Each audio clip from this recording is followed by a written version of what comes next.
اعوذ باللہ من الشیطان اللعین الرجیم بسم اللہ الرحمن الرحیم وقال الملک انی ارى 7 بقرات سمان یاکلہن 7 عجاف و7 سنبلات خضر واخر یابسات یا ایھا الملأ افتونی فی رؤیای ان کنتم للرؤیا تعبرون اللہم صل علی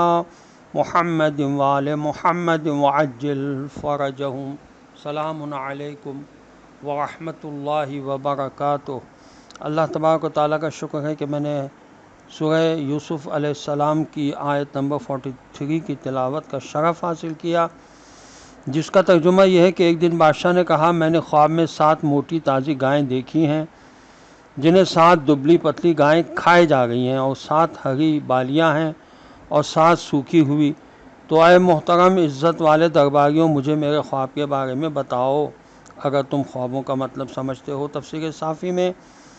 اس آیت کے ذیل میں لکھا ہے کہ حضرت امام جعفر صادق علیہ السلام نے اپنے آباء طاہرین علیہ السلام سے روایت فرمائی ہے کہ جناب رسول خدا صلی اللہ علیہ وآلہ وسلم نے فرمایا، خواب 3 طرح کے ہوتے ہیں۔ نمبر 1 مومن کے لیے خدا کی طرف سے خوشخبری، نمبر 2 شیطان کی طرف سے ڈراوا، اور نمبر 3 پریشان خیالی، جس کو اضغاث احلام کہتے ہیں۔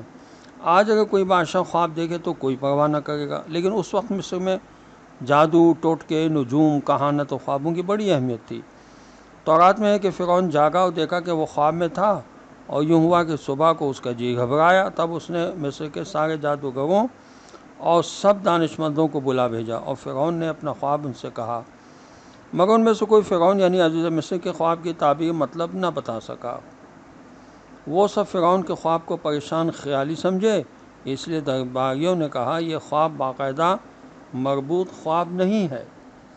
تفسیر قمی میں ہے کہ علامہ علی بن ابراہیم فرماتے ہیں کہ پھر بادشاہ نے خواب میں دیکھا کہ 7 موٹی تازی گائیں ہیں، ان کو 7 دبلی پتلی گائیں کھا رہی ہیں۔ اس کو دیکھ کر بادشاہ پریشان ہوا، تو اس نے اپنے وزراء سے کہا کہ میں نے یہ خواب دیکھا ہے کہ 7 موٹی تازی گائیں ہیں، ان کو 7 دبلی پتلی گائیں کھا رہی ہیں،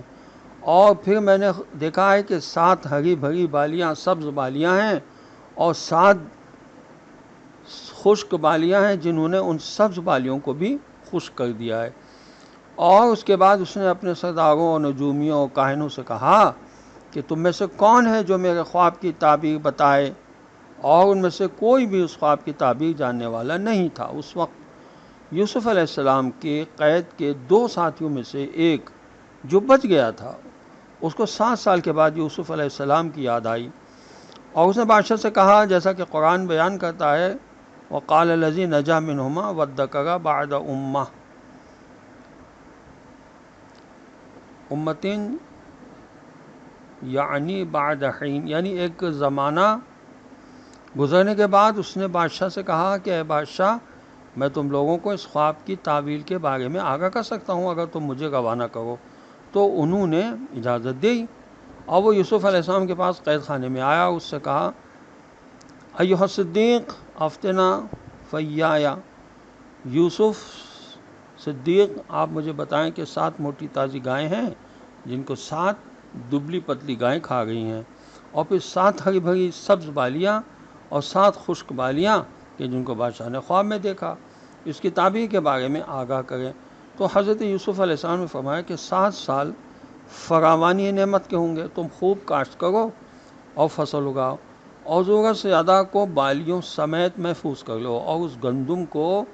بالیوں میں رہنے دینا، اس طرح وہ 7 سال تک خراب نہیں ہوں گی۔ اور 7 سالوں کے بعد پھر 7 سال قحط سالی کے آئیں گے، جن میں تم اس جمع شدہ اناج کو کھانا،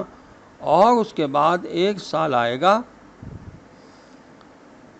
ثم یاتی من بعد ذلک عام فیہ یغاث الناس وفیہ یعصرون، اس میں خوب بارشیں برسیں گی اور اناج و پھل عام ہوگا۔ حضرت امام عبداللہ نے فرمایا کہ ایک شخص نے حضرت امیر المومنین علیہ السلام کے سامنے اس آیت کی تلاوت کی، تو آپ نے فرمایا، افسوس ہے تیرے لیے، کس چیز کو نچوڑا جائے گا کیا اس سال میں شراب کو انگوروں سے نچوڑا جائے گا؟ تو اس شخص نے عرض کی، اے امیر المومنین علیہ السلام، پھر اس آیت کا کیا مطلب ہے؟ آپ علیہ السلام نے فرمایا، اس سے مراد یہ ہے کہ اس سال خوب بارشیں برسیں گی اور فصلیں خوب ہوں گی اور پھل بہت زیادہ ہوں گے، اور اس پر دلیل یہ ہے کہ خدا فرماتا ہے پس وہ شخص خواب کی تعبیر سن کر بادشاہ کے پاس چلا گیا اور اس نے بادشاہ کو اس خواب کی تعبیر جو حضرت یوسف علیہ السلام نے بیان کی تھی وہ بیان کر دی۔ السلام علیکم ورحمۃ اللہ وبرکاتہ۔